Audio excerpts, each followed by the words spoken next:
வீடு சார்ந்த விஷயத்தில் இருந்து வந்த பிரச்சனை விலகும். வண்டி வாகனங்களை வாங்கிறதுக்காக ஆப்ஷன் இருந்தால் அது கண்டிப்பாக செய்வீங்க. அதில் எந்த விதமான மாற்று கருத்தும் இல்லை. உபயோகம் தருகின்ற வீட்டுக்கு தேவையான உபகரணங்களை வாங்கி மாற்றுறது, இந்த மாதிரி விஷயங்கள் தொடர்ந்து கொண்டே இருக்கும். நம்மளுக்கு நிறைய விஷயங்கள் தடையாகவே நிற்குது சாமி, அதுலேருந்து நம்மளால் வெளியே வர முடியலை, செய்யவே முடியலை, என்னன்னே தெரில. பேஸ்மட்டம் போட்டுட்டு வீடு கட்ட ஆரம்பித்தேன், பாதியில் நிற்குது சுவாமி. அதெல்லாம் இனிமேல் தொடர்கின்ற அமைப்பாக மாறப்போகுது. மேஷத்துக்கு சனி பயிற்சியாக இருந்தாலும், ஏழரை சனியாக நடந்தாலும் விரயச்சனியை சுப விரயமாக நாம் மாற்றிக்கொள்ள வேண்டும். தாயார் உடல்நலத்தில் இருந்து வந்த பிரச்சனை இப்பொழுது விலகும். தாயார் தொந்தரவு, தாயார் சார்ந்த விஷயத்தில் இருந்து வந்த கண் பிரச்சனை, இந்த மாதிரி விஷயங்கள்லாம் இப்போ விட்டு விலகும். உஷ்ணம் சார்ந்த வியாதிகள் எதனா இருந்தால் அதுலேருந்து வெளியே வந்துடுவாங்க. ஓரளவுக்கு 80% கல்வி சார்ந்த விஷயத்திலும் நல்ல முன்னேற்றம் தரும். மேஷத்தை பொறுத்த வரைக்கும் இந்த கணிசமான அமைப்பாக ஓரளவுக்கு பரவாயில்லைங்க. எனது அன்புள்ளம் கொண்ட மேஷராசி நேயர்களே, மேஷ ராசியை பொறுத்த வரைக்கும் ராசிக்கு 2ஆம் அதிபதி என்று சொல்லக்கூடியவர் சுக்கிர பகவான். அவரே தான் 7ஆம் அதிபதியும் வரார். 2க்கும் 7க்கும் உடைய அப்படின்னா வசதி வாய்ப்புகளை குறை இருக்காது, வருமானத்துக்கு குறை இருக்காதுன்னு சொல்கிறோம் இல்லை. வாழ்க்கையில் நிறைய இழந்து விட்டு இந்த பிரச்சனையை விட்டு நாம் விலகுகின்ற காலம்.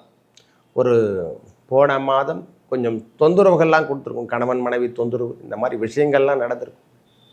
இல்லை உடல் உபாதையாவது கொடுத்துருக்கணும். 2ஆம் அதிபதி 2 தான் உடலே, 2 தான் வாழ்க்கை, 2 தான் சம்பளம், நிதி நிலைமை சார்ந்த விஷயங்கள், இந்த கண் பிரச்சனை, உடலில் ஏற்படக்கூடிய தாக்கம் என்று சொல்லக்கூடிய மாதிரி இந்த உடல் உபாதைகள்லாம் சிலதை கொடுத்து. ஏன்னா குருவோட சுக்கிரன் சம்பந்தப்படும் போதெல்லாம் இந்த தொந்தரவு என்பது எப்பவுமே, பகை பெற்ற கிரகங்கள் ஒன்று கூடினாலும் தொந்தரவு தான். பகையாக இருக்கக்கூடிய ஆட்கள் எப்படி இருந்தாலும் தொந்தரவாக வருதோ, அதே மாதிரி பகைப்பற்ற கிரகங்கள் இருந்தாலும் அந்த 3ஆம் இடம் என்று சொல்லக்கூடிய இளைய சகோதரன் நாம் இருக்குகின்ற இடத்தை விட்டு வெளியே வர்றது, இந்த மாதிரி விஷயங்கள் எல்லாத்துக்கும் மாறுதல் என்று சொல்லக்கூடிய தடை, எந்த வேலை எடுத்தாலும் தடை என்று சொல்கிற மாதிரி அந்த விஷயங்கள் இந்த 21/8/2025 முதல் 16/9/2025 அவர் மிதுனத்திலிருந்து சுக்கிர பகவான் இடம்பெயர்ந்து கடகத்துக்கு வரார். நம்ம வாழ்க்கையில் நிறைய தெளிவான விஷயங்கள், இந்த வண்டி வாகனங்கள் போக்குவரத்து, இந்த ஆடு மாடு என்று சொல்கிற மாதிரி வண்டி வாகனங்கள் என்னாலும் கால்நடை வாகனங்களையும் சேர்த்து தான் நாம் குறிப்பிடுறோம். வண்டி வாகனங்கள் போக்குவரத்து, வீடு மனை வாங்கிறது, இந்த மாதிரி விஷயங்கள் எவ்வாறு இருக்குது. இந்த 4ஆம் இடம் சுகஸ்தானம், 4ஆம் இடம் தாயாருடைய ஸ்தானம், இந்த மாதிரி விஷயங்கள் நம்மளுக்கு நல்லதை கொடுக்குமா? ரொம்ப நாளாக நாங்கள் அவங்ககிட்ட நம்ம எந்த ஒரு கனெக்ஷனும் வச்சில்லைங்க, ரொம்ப நாள் ஆயிடுச்சு, எல்லாரும் என்னை விட்டுட்டு பிரிஞ்சுட்டாங்க அப்படின்னு சொல்கிறோம் இல்லை. வரவு இரட்டிப்பாக மாறும். சந்திரன் வீட்டில் எப்பொழுதும் சுக்கிரனோ எந்த கிரகம் அமர்ந்திருந்தாலும் அதுக்கான அமைப்பை விரைவாக கொடுக்க வேண்டும் என்று சொல்கிற மாதிரி பலாபலன ஸ்பீடு கிரகம் என்று சொல்கிறோம் இல்லை, அது சந்திரனை குறிக்கும். நம்மளுக்கு இரவு பகல் எப்படி வர மாதிரி நம்மளுக்கு வேகமாக செயல்பட வேண்டிய காலமாக நம்ம என்னென்ன வீட்டு வேலை ஆரம்பித்து நின்று போயிச்சா அதெல்லாம் வேகமாக முடிப்பீங்க. வீடு சார்ந்த விஷயத்தில் இருந்து வந்த பிரச்சனை விலகும். வண்டி வாகனங்களை வாங்கிறதுக்காக ஆப்ஷன் இருந்தால் அது கண்டிப்பாக செய்வீங்க. அதில் எந்த விதமான மாற்று கருத்தும் இல்லை. உபயோகம் தருகின்ற வீட்டுக்கு தேவையான உபகரணங்களை வாங்கி மாற்றுறது, இந்த மாதிரி விஷயங்கள் தொடர்ந்து கொண்டே இருக்கும். நம்மளுக்கு நிறைய விஷயங்கள் தடையாகவே நிற்குது சாமி, அதுலேருந்து நம்மளால் வெளியே வர முடியலை, செய்யவே முடியலை, என்னன்னே தெரில. பேஸ்மட்டம் போட்டுட்டு வீடு கட்ட ஆரம்பித்தேன், பாதியில் நிற்குது சுவாமி. அதெல்லாம் இனிமேல் தொடர்கின்ற அமைப்பாக மாறப்போகுது. மேஷத்துக்கு சனி பயிற்சியாக இருந்தாலும், ஏழரை சனியாக நடந்தாலும் விரயச்சனியை சுப விரயமாக நாம் மாற்றிக்கொள்ள வேண்டும். தாயார் உடல்நலத்தில் இருந்து வந்த பிரச்சனை இப்பொழுது விலகும். தாயார் தொந்தரவு, தாயார் சார்ந்த விஷயத்தில் இருந்து வந்த கண் பிரச்சனை, இந்த மாதிரி விஷயங்கள்லாம் இப்போ விட்டு விலகும். உஷ்ணம் சார்ந்த வியாதிகள் எதனா இருந்தால் அதுலேருந்து வெளியே வந்துடுவாங்க. ஓரளவுக்கு 80% கல்வி சார்ந்த விஷயத்திலும் நல்ல முன்னேற்றம் தரும். மேஷத்தை பொறுத்த வரைக்கும் இந்த கணிசமான அமைப்பாக ஓரளவுக்கு பரவாயில்லைங்க. முன்னெந்ததை விட கொஞ்சம் 2க்கு 2 என்று எடுத்துக்கலாம். 2 தான் வரவு, அதுக்கு 2 பெரிய வரவு என்று கூட எடுத்துக்கலாம். இந்த டபுள் இன்கமிங் என்று சொல்லக்கூடிய அமைப்பையும் விரைவாக கிடைக்கக்கூடிய அமைப்பாகும். இந்த நேரத்தில் மேஷராசிக்கு அந்த கடகராசியில் அமரக்கூடிய சுக்கிரனால் யோகத்தை தருகின்ற அமைப்பாக மாறப்போகுது. நீண்ட நாள் எதிர்பார்த்திருந்த வரவு, முதல்ல ரொம்ப நாளாக இந்த பிஎஃப் பணத்தெல்லாம் நான் எழுதி போட்டேங்க, இல்லை ஒருத்தர்கிட்ட கொடுத்துட்டேங்க, அந்த பணம்லாம் நம்மக்கிட்ட திரும்பி வருமான அந்த அமைப்புகள் தேடி வருகின்ற காலங்கள். சிறு தொகையாக இருந்தாலும் மிகையாக இருக்கக்கூடிய காலம். இந்த நேரத்தில் நம்மளுக்கு தேவையான அமைப்பில் சிறு தொகையாக இருந்தாலும் அது ரொம்ப தேவை என்று சொல்கிறோம் இல்லை.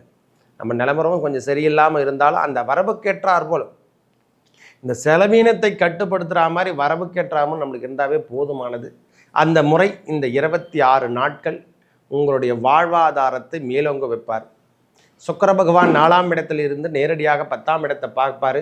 அந்த இடத்தில் சுப கிரகங்களுடைய தாக்கம், சனி பகவானுடைய வீடாரத்தில் வேலைக்காக காத்திருந்தவங்களுக்கெல்லாம் வேலை வாய்ப்பு கிடைக்கிறதுக்கான அமைப்பு, வேலையில் நம்மளுக்கு முன்னேற்றம் கிடைக்கல, ப்ரொமோஷனுக்காக எதிர்பார்த்துட்ருக்குன்னா இந்த ப்ரொமோஷன் சார்ந்த விஷயத்தை பற்றியும் நம்மளுக்கு அமைப்புகள் தேடி வரும். முக்கியமாக வண்டி வாகனங்களை வாங்கிறது, இந்த லக்ஸரி வெஹிக்கிள் என்று சொல்லக்கூடிய காரு, டூ வீலர், இந்த மாதிரி விஷயங்கள் வேகமாக சொல்லக்கூடிய வாகனங்களை வாங்கிறதுக்கான பாக்கியம் இந்த முறை மேஷராசிக்கு அமையப்போகுது. இல்லை சாமி, என்கிட்ட வருமானமே கிடையாது, நாங்களே ஏதோ ஓட்டிகிட்ருக்கோம், ஏதோ ஒரு ரூபத்தில் நம்மளுக்கு இறைவன் பருகாளிப்பார். அதாவது எப்படி சொல்கிறதுன்னா, ஏதோ ஒரு ரூபத்தில் நம்மளுக்கு அமைப்புகள் தேடி வரும். 7ஆம் அதிபதி 4ஆம் இடத்துல சம்பந்தப்படுவது, 2ஆம் அதிபதி 4ஆம் இடத்துல சம்பந்தப்படுவது, கணவன் சார்ந்த விஷயத்தில் இருந்து வந்த துன்பம், கணவன் சார்ந்த விஷயத்தில் இருந்து வந்த வேலை வாய்ப்பு, இதெல்லாம் இப்போ அனுகூலத்தை தருகின்ற அமைப்பாக மாறப்போகுது. உங்கள் வாழ்வாதாரத்தை மேலோங்கக்கூடிய காலம் என்று கூட சொல்லுவேன். அதேபோல் உங்கள் வாழ்க்கையில் இழந்துவிட்ட சுகம், அதெல்லாம் மனுஷனுக்கு கணவன் மனைவியில் ஒரு ஆறுதலே இல்லைங்க, எல்லாமே பகையாக இருக்குது. அவரை பற்றி நாம் பேசினா குறைவாக இருக்குது, இவரை பற்றி நாம் பேசினா குறைவாக இருக்குதுன்னு சொல்கிறோம் இல்லை, அந்த அமைப்புகள் இப்பொழுது மாறும். தொந்தரவான விஷயங்கள் நம்மளுக்கு வெளியே வர்றதுக்கான காலமாக இருக்கும். ஏன் முதல்ல புரிஞ்சுக்கணும், நாம் என்ன லெவலில் இருக்கோம், முதல்ல அதை தெரிஞ்சுக்கணும். கணவனாகட்டும் மனைவியாகட்டும் இருவரும் தன்மையை புரிந்து கொள்ளக்கூடிய காலம் என்று கூட, அதுக்கு ஒன்றும் கால நேரம் வந்தால் தான் அதை புரிஞ்சிக்கக்கூடிய தன்மை ஏற்படும்.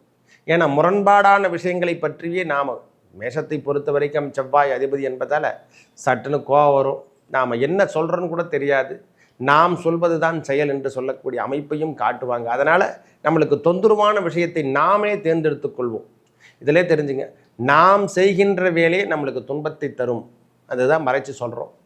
பரவாயில்லை, உங்கள் வாழ்வாதாரம் இந்த 26 நாட்கள் செலவீனங்களாக இருந்தாலும் சுப செலவுகளாக மாற்றுகின்ற அமைப்பு. வீடு சார்ந்த விஷயங்கள், வாகனங்கள் சார்ந்த விஷயங்கள், தாயாருடைய நிம்மதி, எதனா ஒரு சின்ன மெனையாவது வாங்கி போகிறதுக்கான அமைப்பு, கல்வி சார்ந்த விஷயத்தில் ஒரு முன்னேற்றம், இந்த மாதிரி வேலை வாய்ப்பில் நான் ஒரு ப்ரொமோஷனுக்காக போயிட்டுருக்கேன் ஐயா, இந்த மாதிரி அதான் 2க்கு 2 தொழில் தான். தொழிலுக்கு 2ஆம் இடத்துல 4ஆம் இடத்துல சுக்கிர பகவான் அமர்ந்தாலே அந்த தடைகள் விலகி உங்கள் வாழ்வாதாரத்தை மேலோங்கக்கூடிய காலம். சுப நிகழ்ச்சிகள் நடைபெறுவதற்கான அமைப்பு, முதல்ல நம்ம இல்லறத்தில் சுப நிகழ்ச்சிகளே நடைபெறலாம், இனி நடைபெறுகின்ற காலத்துக்கு நாம் செல்லுகின்றோம். அதாவது வெளியூர் பயணங்கள் அதிகரிக்கக்கூடிய காலம், செல்வங்கள் ஓரளவுக்கு திடமாக இருக்கக்கூடிய அமைப்பாக ஓரளவுக்கு மன மகிழ்ச்சி இருக்கும். அதாவது எப்படி சொல்கிறதுன்னா, இந்த நவ கிரகங்களில் கொடுக்கக்கூடிய அமைப்பை சுக்கிர பகவான் ஒருவரே கொடுத்துருவார். எல்லா கோள்களையும் கொடுக்கக்கூடிய பெரிய தாக்கத்தை இந்த சுக்கிர பகவான் தனித்தன்மையாக கொடுக்கக்கூடிய அமைப்பு. ஏன்னா நம்ம தேவகுரு எப்படியோ அதே போல தான் அசுரகுரு. இவர் ஸ்பீடாக சுற்றுவார், அவ்வளோதான், வேற ஒன்று. அவர் ஆண்டுக்கு ஒரு முறை, இவர் மாதத்துக்கு ஒரு முறை என்று சொல்கிற மாதிரி இவர் 26 நாட்கள் அல்லது 27 நாட்கள் வக்கரகதி காலத்தில் வருவார். இந்த மாதிரி விஷயங்களை இவங்களுக்கு வாழ்வாதாரத்தை மேலோங்க தருவது, சுப நிகழ்ச்சிகள் என்று சொல்லக்கூடிய திருமணம் சார்ந்த விஷயத்தில் முன்னேற்றம் தருவதும், இது வரைக்கும் திருமணத்துக்காக காத்திருந்தவங்களுக்கெல்லாம் இந்த சுப நிகழ்ச்சிகள் நடக்கிறதுக்குன்னு ஆரம்பமும் அது எல்லாத்தையும் கொடுக்கறதுக்கான அமைப்பாக மேஷராசிக்கு இது சுகமான அமைப்பாக, சுகஸ்தானத்தில் அமர்கின்ற சுக்கிரனால் சுகமான அமைப்பாக மாறப்போகிறது. உங்கள் வாழ்க்கையில் இழந்திருந்த சுகத்தை நீங்கள் திருப்பி மீட்டெடுக்க போகிறீங்க. பிரிந்திருந்த உறவுகள் வந்து சேர்றதுக்கான அமைப்பு, கல்வியில் பெரிய முன்னேற்றம் தருவதற்கான அமைப்பு, வேலைக்கான, அதாவது வேலையே இல்லைங்க அப்படின்றவங்களுக்கு வேலை வாய்ப்புகள் தேடி வரத்துக்கான அமைப்பு, இது ஒரு எல்லாமே ஒரு ஃப்யூச்சர் நன்றாக இருக்குது ஐயா. ஓரளவுக்கு பரவாயில்லை. இந்த சுக்கிர பயிற்சி ஓரளவுக்கு சாதகமான அமைப்பாக தான் இந்த மேஷராசிக்கு கோச்சார ரீதியாக வரக்கூடிய பலாபலங்கள் ஒரு 80% உங்களுக்கு தாக்கத்தை கொடுக்கும். 4ஆம் இடத்துல வரத்தால் 80% உங்களுக்கு வேகமாக, ஏன்னா கடகத்தில் இருக்கக்கூடிய அமைப்புகள் எந்த கிரகமாக இருந்தாலும் மேஷத்துக்கு அதிபதியாக மாறும். மேஷத்தை பொறுத்த வரைக்கும் ரொம்ப சிறப்பு. என்னோட கேந்திரத்தில் கிரகங்கள் அமர்ந்திருந்தாலும் கொஞ்சம் தொந்தரவு தான், சுப கிரகங்கள் அமர்ந்திருந்தாலும் தொந்தரவு தான், செலவீனத்தை அதிகரிக்கும் என்று கூட சொல்லுவோம். வெளியூர் பயணங்கத்தையும் இல்லை வேலை வாய்ப்புக்கோ அந்த மாதிரி விஷயங்களுக்கு நாம் போகிற மாதிரியே வரும். அதாவது வெளியூர் பயணங்கள் சற்று அதிகமாக இருக்கக்கூடிய மாதமாக இந்த 26 நாட்கள் வெளியூர் பயணங்கள் சற்று அதிகமாக இருக்கிற மாதிரி செலவீனங்களும் அதிகப்படுத்தும்.